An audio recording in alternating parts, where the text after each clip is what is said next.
Peneliti selidiki fenomena misterius di Sumatera, air sungai hilang usai banjir. Kota Padang baru saja melewati 2 wajah alam yang ekstrim dalam waktu singkat. Pada penghujung 2025 warga dihantam banjir bandang yang meluluhlantakkan pemukiman.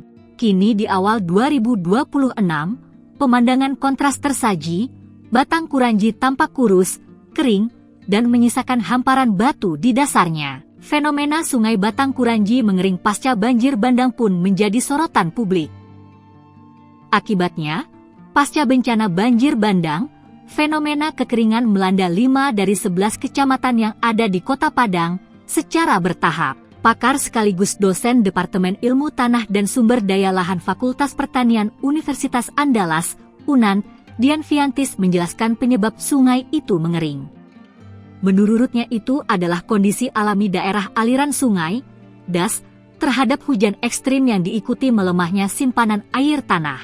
Selain itu, data curah hujan pada 12-26 Januari 2026 menunjukkan hujan harian di Hulu Batang Kuranji relatif rendah dengan rata-rata 7,3 mm per hari.